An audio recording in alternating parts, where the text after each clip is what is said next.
Ever since I was a child, I've always been involved with the arts.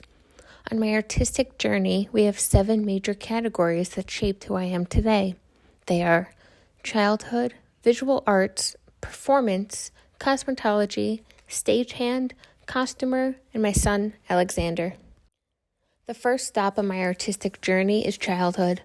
As a child, my brother and I did a ton of imaginative play together. We had an entire kitchen set up and would create grocery stores and plastic dinner for my parents.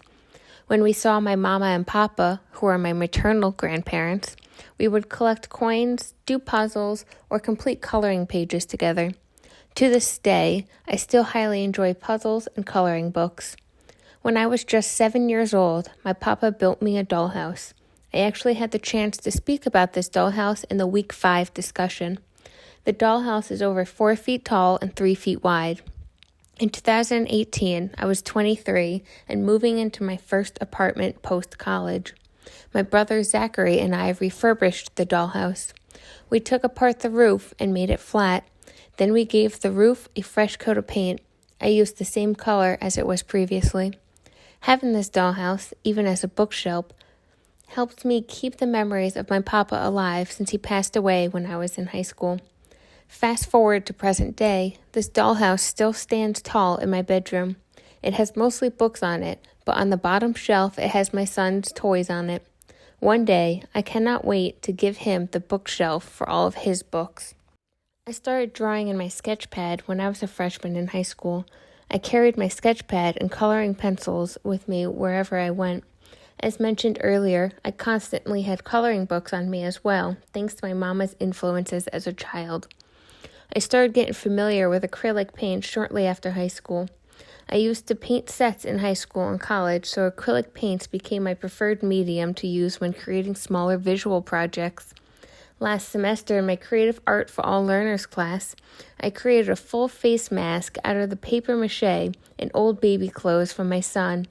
I used a mannequin face as a mold for the face. That was a very new process to me and took time to figure it out. I started dancing when I was in kindergarten. I continued until I had knee surgery in high school, then resumed after I recovered. I went through 2 years of college as a dance major, then switched to theater after yet another knee surgery. Today, I am still taking a tap class once a week. In 2011, as a sophomore in high school, I went to a Broadway camp at Proctor's Theater. Here we learned audition techniques, and I got my first and only set of headshots done. In 2015, as a junior in college, I started my internship in Orlando, Florida. I was doing the Walt Disney World College program. I got the opportunity to work in Epcot, Hollywood Studios, and Magic Kingdom. Typically, my job would not be considered art-related, but with the magic of Disney, the entire operation is like a huge performance. There were rules we had to follow to prevent breaking the magical aspects of the show. For 2 years during college, I worked at the Great Escape Six Flags in Lake George. There, I was a character performer. I typically performed as fur characters Scooby-Doo, Oakley the Bear, Frankie the Fox, and face character Alice from Alice in Wonderland. I did shows as those characters and dance parties throughout the summer. Once it was Halloween season, Fright Fest was starting. During the day was family-friendly, and nighttime is when all the spooky things occurred. I was able to act in the haunted houses or on the haunted trails as a scare performer in full makeup and costume, usually covered in fake blood. I did that during the nights and worked the trick-or-treat trail for children in my Halloween costume during the daytime. I got my New York cosmetology license in 2013 and my Michigan license in 2019. When I was in high school, I was able to do the half-day high school and half-day trade school. Michigan required more schooling than New York, so I went back to school to acquire my in-state cosmetology license. In 2012, when I was still in school, I was able to complete my first hair makeup design for the drama program at Columbia High School. After that, I designed 4 more musicals in college and after college. Post-college, I was able to take classes that got me certified in both airbrush makeup and hair extensions. Most of my designs from 2017 and on were using wigs. I enjoy working with wigs for live theatrical performances. I became interested in behind-the-scenes work when I had my first knee surgery and thought I was done performing. However, I was not done with being involved with theater. This is when I became interested in cosmetology as well. Shortly after, I helped paint sets with our head carpenter, but it wasn't quite enough for me. That is when I asked about set construction and got on board for the next performance build. I continued that throughout high school and college. When I left for college, I started as a dance major but moved to theater 2 years in. I graduated from SUNY Potsdam with a BA in theater with a concentration in design and production for the stage. During my time at Potsdam, I had the opportunity to be the production stage manager for a few dance shows.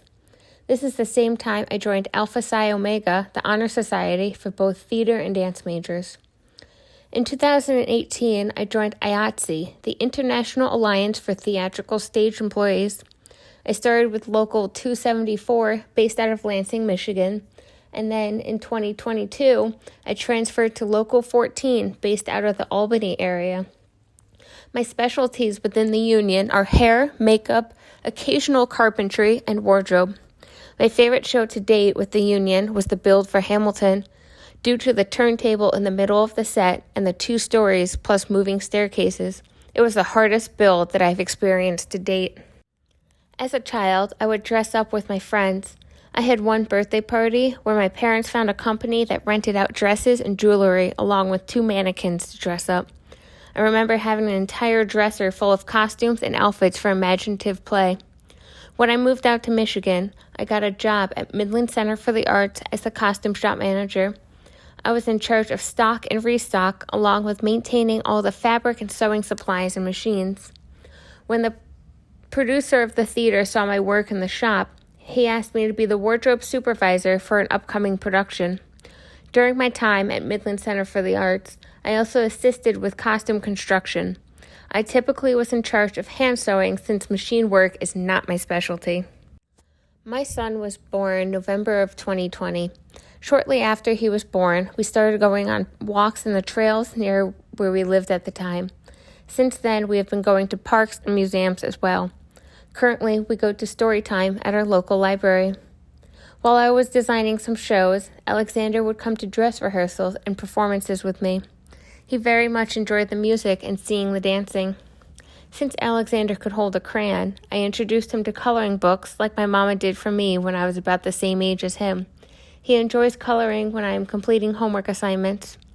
For his first birthday, we got him a Duplo Lego set, and my mom pulled out the Duplos from when my brother and I were kids. He is able to build and imagine things with those Lego animals. As a child, my brother liked bringing out this train set every Christmas. This year, both Zachary, my brother, myself, and Alexander were able to play with the trains together. Since moving back to New York, Alexander has gotten a taste for live music. We have been to an outdoor family concert, and he stands up and dances the entire time. Since birth, I was always involved in some type of art. My adventures throughout childhood led me to grade school, high school, college, and so on. Now I am able to share those experiences and learn new things with my son Alexander. I have the opportunity to witness and share art with him. As I watch him grow, I'll be able to ensure that he will always have an aspect of art in his life.